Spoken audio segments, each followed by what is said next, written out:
Hi, this is Dr. Kent Harvey. I want to share with you one of the most powerful concepts in sales. And it combines two ideas. Actually, I believe it sprung out of one idea, and that is Stephen Covey's 7 Habits of Highly Effective People. But then another idea was developed. Again, I think it was based on it. I don't know that for sure.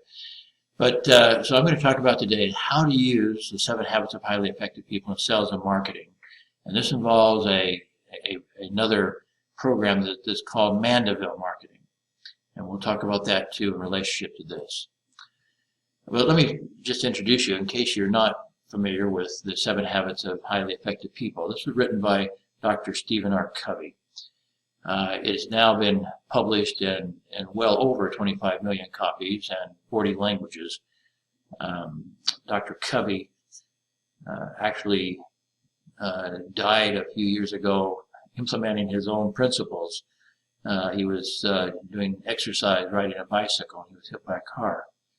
But his 7 principles of achieving highly effective life, not just in business but in all aspects, has been not only well read and spread around the globe, but it's also been acclaimed as one of the top books ever published. Time magazine, for example, called it one of the 25 most influential, or called him one of the 25 most influential Americans. Forbes magazine named his book one of the top 10 most influential management books ever written. A survey of chief executives by the Chief Executive magazine recognized the book as one of the 2 most influential books of the 20th century.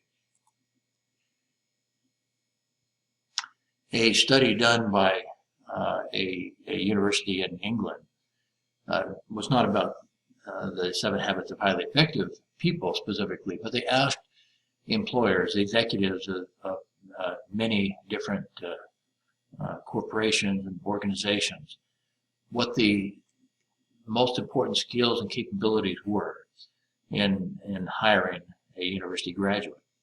And you see here in stars are what we might call soft skills. They didn't hire them because they were good accountants or had really top grades. That wasn't hardly in their list. But they hired them for things like communication skills, teamwork skills, integrity, confidence, personality, planning ability, decision-making ability. And these are all things that are covered in the 7 Habits of Highly Effective People.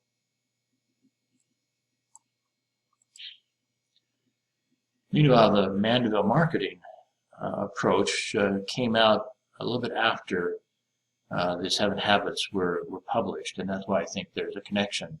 But again, actually, I think the people that developed Mandeville probably couldn't even admit that because the Franklin Covey organization that marketed the 7 Habits of Highly Effective People were very diligent in making sure that people didn't steal their ideas and get credit and claim separate credit for them. So I would suspect, at least in my going to a seminar at Mandeville, Covey was never mentioned. And indeed, they might have steered clear of that purposefully. And yet I can't help the fact that they came out about the same time, Mandeville shortly after 7 Habits. I can't help but think that the people who developed the Mandeville approach were basing it on the ideas they attained through the book, 7 Habits of Highly Effective People. So I say, it's my opinion, that it's based primarily on Covey's Habit 6, which says, seek first to understand, then to be understood. And is to approach marketing as if you were a doctor. In other words, you don't prescribe anything until you have enough information to analyze and, in essence, as a doctor, so to speak, to diagnose.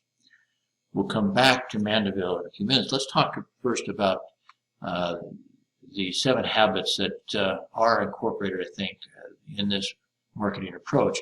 I don't think it's just Habit 5, but actually Habit 4, 5, and 6 are all involved in making the Mandeville or any kind of marketing very effective. Covey's Habit 4, for example, was think win-win. In other words, you win and the other people win.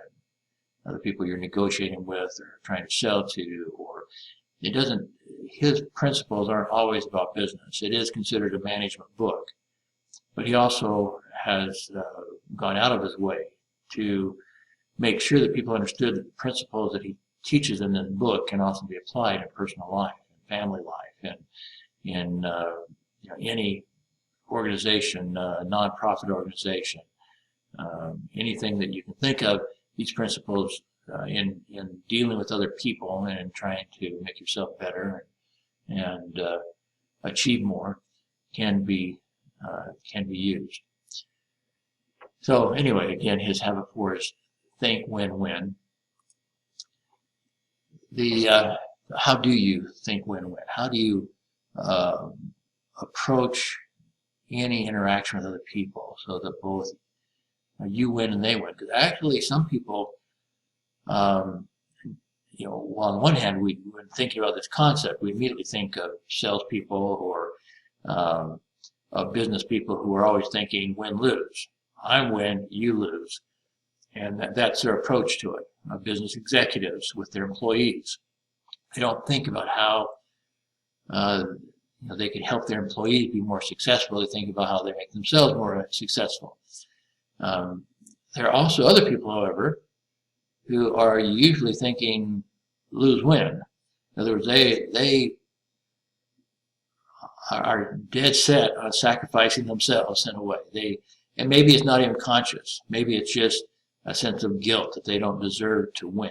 They don't deserve to be successful. And so they almost plan to lose. Well, that's not a good way of living your life either. And it's not necessary, because a win-win solution does not hurt the other person. So there's no reason for you to lose if you can help somebody else in the process of you winning also.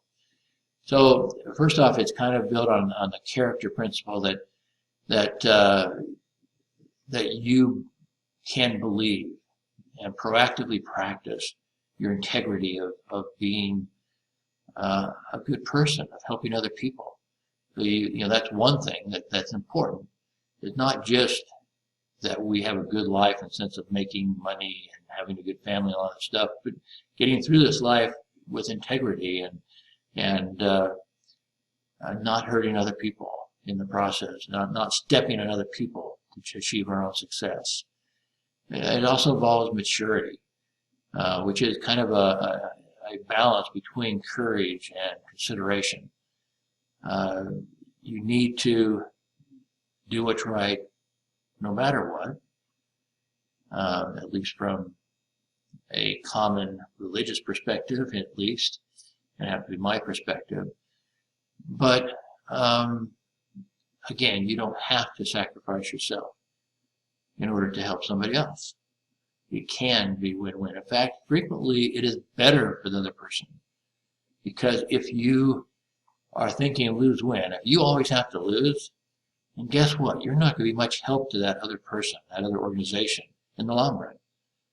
If you go out of business so somebody else can succeed in business, you've lost, or they've lost, a very important ally in achieving success. If instead you can thrive and they can thrive and you can partner in activities and achieve some degree of synergy in the things you do, then they can actually win more. They can be more successful than if you lose. Because the other people out there they're going to be competing with will be wanting them to lose. And you're wanting them to win along with you. And the abundance mentality that Covey talks about. This is a recognition, the abundance mentality is a recognition that there is enough, that somebody else does not have to lose for you to win. That the world is abundant enough for everybody to win if we can synergize and work together in achieving that ultimate goal.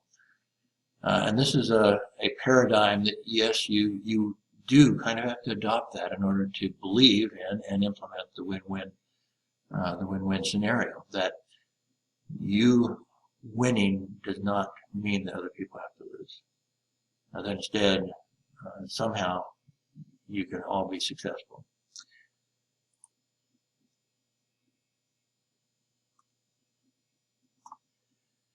Covey's habit 5 is seek first to understand, then to be understood. So this is the one that I'd say is the main principle, Covey principle that the Mandeville approach is based on. Many people approach life in a far different way than that. True empathetic listening is when you listen with real intent to understand. You ask appropriate questions, not as an adversary, but as a partner, as a friend, whatever. As you learn to listen deeply to others, then you discover a tremendous difference in your perception. Indeed, it totally changes your paradigm if you, again, can believe in a win-win scenario. And if you're listening with that purpose of understanding where they're coming from and then considering with that paradigm how you can be successful together. A little cartoon that I found funny. Oh wow, paradigm shift. A little chicken hatching out of the egg. I never really thought about that before I saw the cartoon, but that is a paradigm shift. But it's and indeed, paradigm shifts can be almost that dramatic. Covey, in his book and in some of his videos that are on YouTube, gives a couple of examples that I thought were very powerful, and I thought about a lot over the years. One was when he was in New York City one time. He was riding on the subway, and he was sitting near a man, and the guy had a couple of children who were running around the car and the metro and the subway, and kind of tripping over people and making a lot of noise and really bothering people. And Covey, being a very proactive person, that's his first of the habits, to be proactive, he finally decided to talk to the father and kind of hope to find a solution and get him to settle his boys down for the sake of everybody in on that subway. And so he finally talked to the father and said, "Look at, excuse me, I don't mean to bother you, but your children are kind of out of control, and they're stepping on people or bothering people." And the man said, "I'm so sorry. We just came from the hospital. My wife just died, and I'm afraid I was thinking about other things right now. I'll get them under control." Now, suddenly, Dr. Covey's paradigm totally shifted in a very dramatic way, because he entered that somewhat annoyed, somewhat in a somewhat adversarial position, ready maybe not to argue with the man, and he might have been able to keep his cool and be polite or whatever. But now this is totally different. The man's wife just died, for heaven's sake. And so now he turned his whole perspective changed to not how he could get that man to cooperate with him, but how he could help that man. How he could help that man in some way deal with his problems. Another one that is quite popular, and I'm sure you may have heard some of his stories because they've been spread from his book onto other places. But one of his other stories was about a great battleship sailing. Well, I don't know if sailing is the correct word, but a great battleship on the ocean, and it went into a storm, and it was very foggy and like it's stormy, and they couldn't see very well. But ahead of them, they saw a light, and so I guess there was this was in the days before radio or whatever, so they had to use Morse code with the signal light to message to the other ship. to, that they were in their way and so forth. And so the admiral, told them to let them know that, they should move out of the way, that the battleship was coming through. And so they signaled and then they got a signal back. And instead of turning aside, they told the battleship, sorry, you turn aside. Now the admiral was a little bit mad about this. He said, and so he said, I signaled to them, I'm an admiral. Now turn aside. And after a few minutes, they got a signal back. I don't remember, I'm a lieutenant or whatever. Now you turn aside. Now he was really mad. And so he said, signal them that we're a battleship. And so he signaled, we're a battleship. And he got a signal back, we're a lighthouse. Well, that obviously changed the paradigm. The lighthouse isn't going to turn aside. So in life, our paradigms control much of what we do and how we approach life. And we, in our marketing, need to be open to that if we want to be successful. And if we want to and in all of our relationships. One of the, let's see what the next slide is here. Well, we don't have much confidence. Let me move my video out of the way again. We don't have much confidence in a doctor. We go to the doctor. I think I've gone to doctors like this. I presume you have too. You go in, and about 2 seconds, he tells you what's wrong. He hasn't listened. He hasn't asked any questions. And he immediately tells you what's wrong, gives you, writes out a prescription and walks out the door. And you're going, why did I bother coming to the doctor? If he didn't even ask any questions. There's no way he doesn't know all my symptoms. And so, that's kind of aggravating to do that. And yet, at least in my life, I've had that happen before. In the same way as we would deal with other people, we need to take time to diagnose, like this doctor does not do sometimes. We need to really try to deeply understand the problems of the others before prescribing our solutions. So again, remember the principle, seek first to understand, then to be understood. One of the things he talks about also is that after we've taken a chance,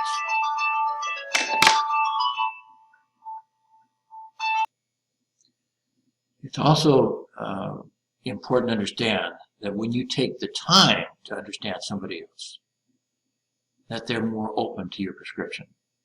They're more open to your suggestions, even in marketing. If you take the time to understand their situation, to talk to them, and they have that sense that you care, then they're far more likely to respond positively to you. Another aspect to it is just a matter of commitment. When people have, you might say, invested their time in you, and vice versa. You've invested your time into them, and now in answering your questions, they have invested their time into you. Now you have a mutual investment. And people don't like to lose an investment, even an investment of time. And so even psychologically, approaching marketing in this way can be very, very effective. And not just marketing, all aspects of life. When we invest ourselves into others, they invest themselves into us, life is smoother. Things are more peaceful. Things are more productive. And as I said, this is not just about business. He uses the example of, let's say your child comes to you, and he's a teenager, and he comes and he says, Dad, I want to drop out of school. I don't want to finish school. I just want to quit. I have an opportunity to go to work at the grocery store, and I want to do that. Now, many fathers would respond to, what are you talking about? Are you crazy? You're an idiot, or something like that. Sorry. And they don't take time to listen. But now if they took the time to ask the question, well, what's going on, son? Well, why are you not happy at school? And they start answering what it is. And you ask more questions. Maybe they're being bullied or something, or maybe they're having a hard time in some classes. And so you say, if it's a hard time in classes, your question might be, what if we, got somebody to help you with it, to help, like a tutor or something. You don't think that you could do better in your classes if you had some help? Whatever the thing is, continue to ask questions and get him to think. By the time you're done, he himself may come to the conclusion that you would have suggested.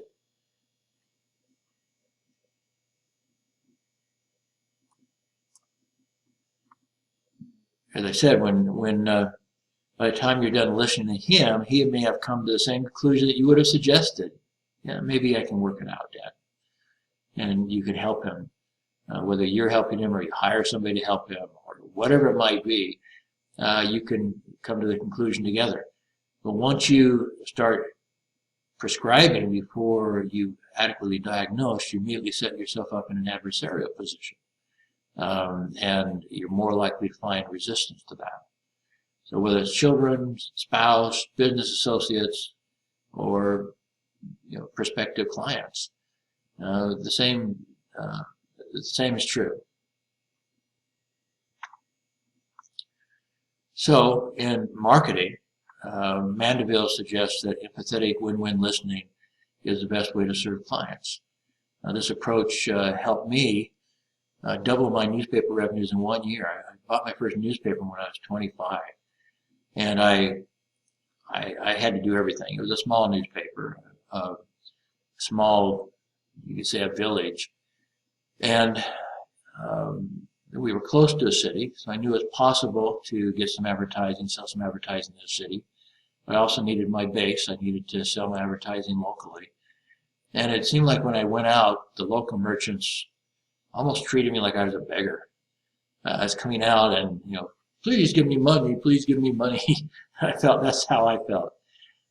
They did not really think they were benefiting from my advertising. And this, of course, made me feel bad, and it made me feel frustrated. It made me feel like, gee, am I going to succeed at this? I have everything invested in this, and am I going to have to walk away from this business?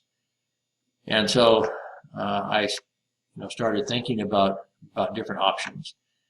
And I started thinking about it from the client's perspective, the advertiser's perspective. What does he want? Why does he think that I'm begging for this? Why does he think it's not being effective? Can I help him be more effective? These are the questions that were going through my mind. And so I developed a different approach. About that time, as I may have explained to you before, I was also reading about an insurance man who had decided, he was mostly working locally, mostly had local clients, but decided to try to market nationally. So he ordered some mailing labels. This was back before very much online marketing was going on, if any. And so he ordered some mailing labels, and he was going to send a flyer out to people that he thought matched his target market on a national basis. And so he, like I said, ordered the labels, and he went to the local newspaper and ordered 40,000 newspapers, or 40,000 flyers to be printed up. And so they were printed, and they called him and said, okay, your 40,000 flyers are ready. And he hadn't received his mailing labels yet. And so he said, can you hold on to them? I don't have my labels yet. He said, we really can't. We don't have a lot of space here. We've done our job. You need to pick up these flyers. And he said, well, I'll tell you what, I don't have any place to put them. But why don't you have your newspaper puts out 20,000 circulation every week, and go ahead and take half of these flyers, 20,000 of them, put into your newspaper. And I don't think I've advertised in your newspaper a lot, and I'm sorry to say this, but I've never gotten much results from it.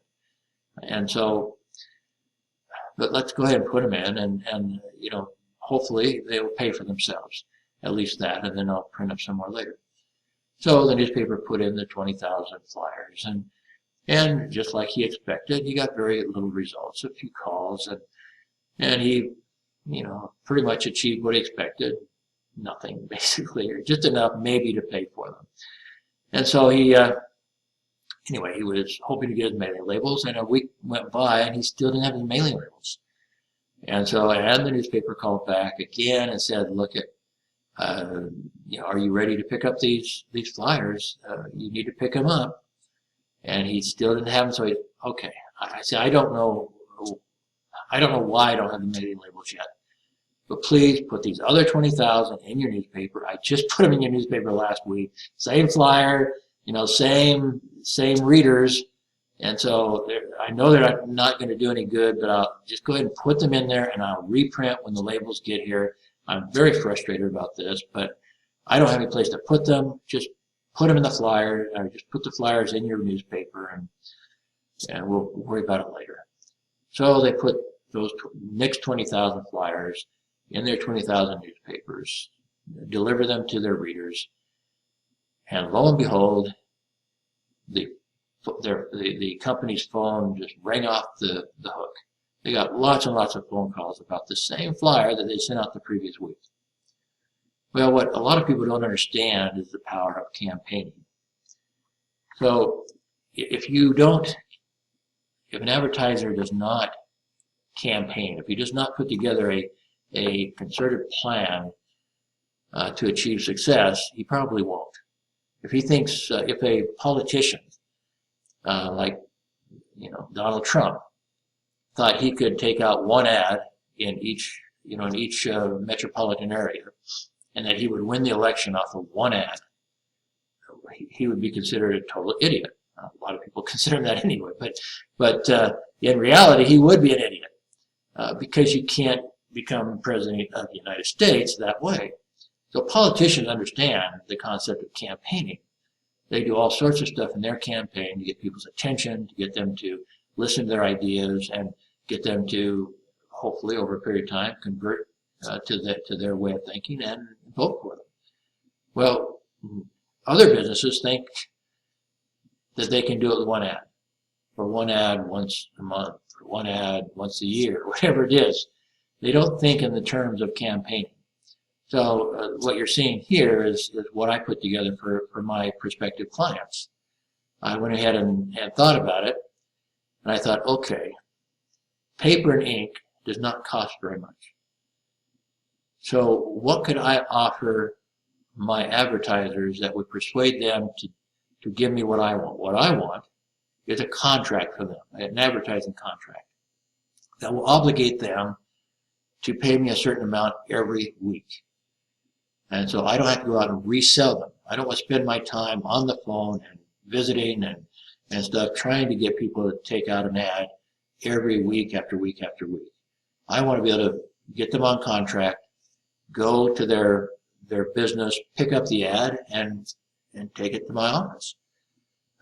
If anything, when I go to the business, I want to maybe have time to help them think about what they can put in their ad to make it more effective, and actually kind of be like a consultant to them, rather than just somebody trying to get them to buy advertising in my newspaper. So I came up with this plan that the core proposal. Most of my advertisers were running small ads. This was a big full-size newspaper, what we call broadsheet, and so most of the advertisers were buying just a 1/8 page of an ad, kind of the smallest they could think of, because it was, to them, was charity. They were not going to buy a bigger ad. And so I thought, okay, what if you pay me every week the amount of the cost of 1/8 page ad, but you sign a contract for a year, and this is what you get. During that year, you get 4 full-page ads.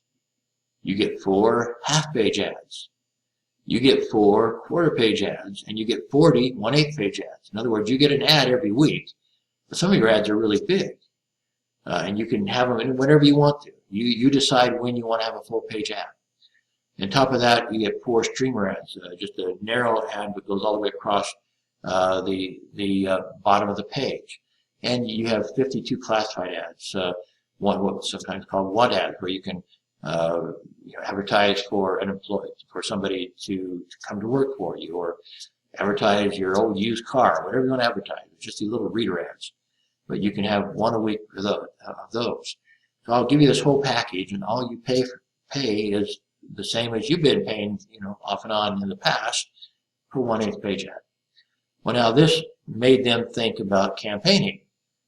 Even without using that word, they had to think, okay, what will we do with full-page ads? If we had 4 full-page ads and 4 half-page ads and 4 quarter-page ads during the year, how would we use those ads? And so it kind of forced them to think about campaigning, not just advertising, but campaigning. And it was very effective. Consequently, I more than doubled my income over that next year. And and it was a way, as I was explaining with the insurance man, it made their advertising more effective. They weren't just advertising sporadically. They were now campaigning. And it made my life a lot easier because I was now, like I say, a consultant to them. They'd already obligated themselves for a year to pay me for a weekly ad. So now I could serve them as a consultant in how to make their advertising better, rather than going around and begging, please give me advertising, please give me advertising. So that was how I was successful at a young age in applying this principle. So now the Mandeville approach puts these Covey principles into effect. So let's go over their ideas. First off, let the prospect do the talking. Now, for them to do the talking, that means you need to ask questions, and preferably open-ended questions. That is, questions like, why, what are your biggest problems? Who are the decision makers? Where are you thinking about expanding? Why is this idea important to you? How do you measure success in your company? Get them talking with as many open-ended questions as possible. The harder sales relationship, the harder we try to show off our goods, the worse the outcome. So ask questions, listen, and with the purpose ultimately of diagnosing, but not yet. You don't have to force chit-chat. In fact, think about it. Let me move my photo out of the way here again, put this up here, or my video. Think about that doctor. Do you care if the doctor comes in and jokes with you? Do you care if the doctor comes in and chit-chats about the weather or whatever? No. In fact, you may not even want him to. Now, I have a doctor. I've gone to the same doctor. I just realized it the other day. I've had one doctor in America for 30 years. That's a very important relationship to me. And he does come in and he's friendly. But it's not like we're pals. We don't go to dinner or anything. He's my specialist, my doctor. He knows all about me. And so that's a value. I've invested years giving him my information, and he has recorded it all. And so now when he comes in, he brings he has a computer, he plugs his computer in, and he's sitting there asking questions, and he's typing away on his laptop. And so everything I tell him goes into his storage, his computer storage. And when I come in next time, he brings all that up and glances over what he asked me last time, a year earlier, or whenever it was I went to him before. And he sees what problems I had, and now he can do follow-up questions. So he's a very good diagnostician, I guess you call it. I trust him because he has asked lots of questions. He writes them all down, and indeed, then the third point here is you control the meeting, but that doesn't mean you control the speech. So you come in and you take charge, and you play a strong silent type. It's fine. You exude confidence, but again, you don't have to be doing chit-chat. You don't have to be doing jokes. You do your job. You're there to help them solve their pain. Whatever their pain is, that's what you're there to do, solve their pain. So once you kind of get set into that professional mode, you state the agenda. what we want to do is we want to learn more about your company, and we want to be able to customize a solution for you. We don't just sell everybody the same thing. We want to know how we want to come up, we want to decide, we want to propose to you how we can help you succeed. And so that's our agenda. So I want to spend some time today with you and explore the challenges that your company is facing, and consider then how we can help you. Taking notes, as I mentioned, my doctor is sitting there with his laptop, typing away. That doesn't bother me that he's taking notes. To the contrary, if he's my doctor, I want him to take notes. And so why would that be different if somebody is going to respect you as a salesperson, as a representative of your company, a company that might be able to help this prospective client solve their problems? Why would they care if you take notes? So you want to take notes as your standard operating procedure. But one thing you do in your notes is that you write down, you might say, the mystery words. If they repeat certain words over and over again, that means those words have meaning to them. And so if they use this one word or two, a couple of words over and over again, when you respond to them, when you come up with a proposal, you will need to use those same mystery words, because those mystery words mean something to them. So through the process of your discussion, you need to understand those mystery words. So if you don't, if it's not clear what they mean when they're using those mystery words, then certainly clarify it. And as I said, certainly write down those mystery words, because those mystery words will be pivotal in your achieving success.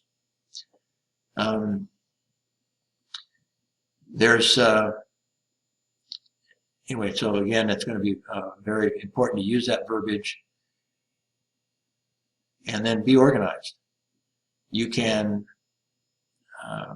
ask prepared questions, and you can even do it in a sequential basis. You can have them written down. But be ready also to change, to customize, or to ask new questions based on your previous question. If they say something that you don't quite understand, or that you realize is really important and you need more information about it, well, don't hesitate to go off your question list. Obviously, throughout this process, you need to be attentive. You need to ponder their answers, and while you're letting them talk, you're getting more information, of course, and they, as I mentioned before, are investing in you. You're investing in them, and they're investing in you. And the investment of time is important to people. So they will respect that, and they will also not want to lose their investment. So psychologically, it can be extremely valuable.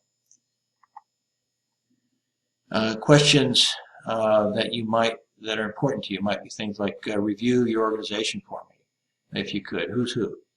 So you need to know the players. Particularly from this, you can figure out who the decision makers are. You may not be talking to the decision maker, so that's maybe a problem. You were hoping to get in and talk to the decision maker, but that doesn't mean that you can't still be effective. If the person you're talking to is a trusted person to the decision maker, then it may still work. But you need to know who's who in the company. What are the organization's short and long-term goals and objectives? That's essential. How are you going to help them achieve their goals if you don't know what they are? So you need to know what they are. What challenges do you anticipate encountering in the next year or two? If you're trying to solve their pain, then you need to know what the pain is. And that's the challenge, you might say, the challenge they're going to be facing. That's their pain. What trends do you see happening over the next 3 to 5 years that will impact you? And that's looking a little bit longer term. But if they're already thinking about them, then that means that's still a potential pain, that's still a potential problem. And if you're in a position to help them, they will be grateful for it. What are your specific needs now? So you can go long distance, down the future, immediate needs. But it's important that you know both. That the needs or the pain that they suffer right now, obviously, is maybe in the forefront of their mind. But the fact that you care about their long-term well-being, their long-term health, if you would, is also important. And so when you bring your proposal to them, you want to address both the immediate needs and the long-term needs. More questions concerning specific projects. What are the biggest challenges to successfully completing this project? What are the biggest impediments? What ultimately are you hoping to accomplish? What are the most important attributes a prospective consultant could bring to this project? What are your greatest fears about who you might hire as a consultant? What are the biggest challenges a consultant might face if hired by your organization? I probably should have mentioned this at the first, but these questions you would probably detect already are the sort of questions you would be asking, the very word here, but if you were a consultant, if you were seeing yourself as a long-term consultant to a company. I was working at the time that I ran into this Mandeville interview process. I was working for an engineering consulting, a technical consulting or an engineering consulting firm.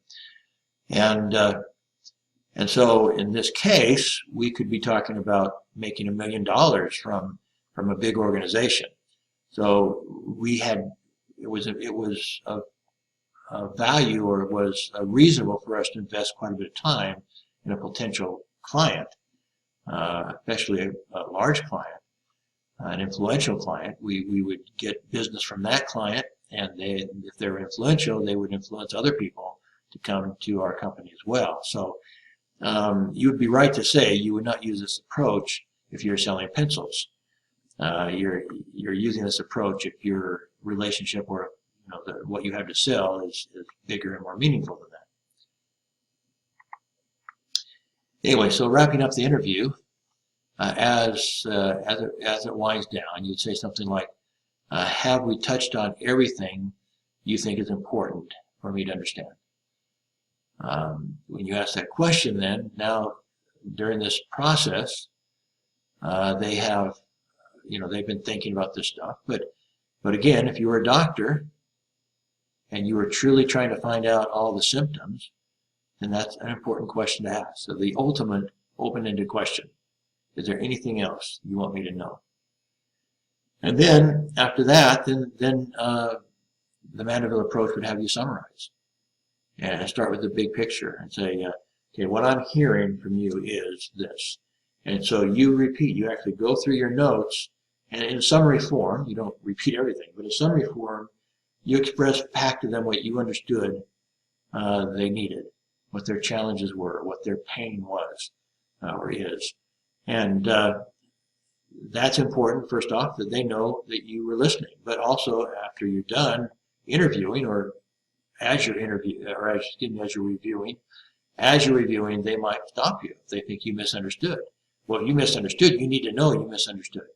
But hopefully you didn't. But hopefully, but they might still want to expand on something. So you mentioned something they said, and you may have kind of took it one way, and they say, well, I really meant it this other way, and expand on it or clarify it. So regardless, when you're all done, you ask them straight out. If I've misunderstood anything, or if there's anything else that occurs to you, please feel free to interrupt as I'm going over it, or at the end, is there anything else now that I failed to note in my summary? This, again, is a message to them that you care, that you've been listening, that you understand their needs, that their investment hopefully has not been in vain. So now, with a big ticket item like this, like engineering, consulting work and stuff, you do not give them a prescription right away. Obviously, if you're a doctor, you do. But in this case, we're presuming you're not actually a doctor, and that you're selling something. And if you're going through this entire process, it is ultimately a big ticket. But it could be advertising.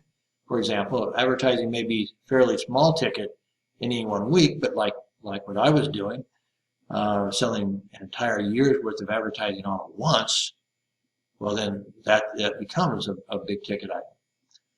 And by the way, going back to my campaign approach, once I introduced that approach, then some major advertisers then decided, well, if you're offering this, then we can negotiate, can't we? And so I sat down with a couple of major advertisers and negotiated something similar, but much bigger than what I was advertising, or what I was offering, to local clients. And so, one car dealer was buying 1 to 2 full pages every week.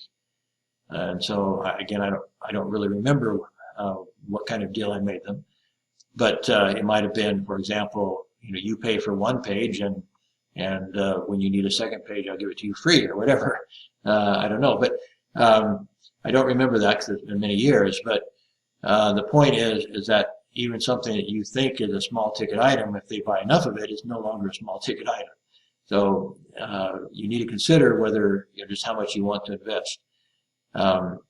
In the case of the engineering consulting work, the idea with the Mandeville approach is not to give them a prescription right away, but to go back and let them know, what I want to do now is take your information back to my team, and as a team go over it, discuss it, brainstorm it, and come up with a specific proposal for how we can help you. And then I'd like to come back next week and make you a presentation of what we can do for you. Would that be okay?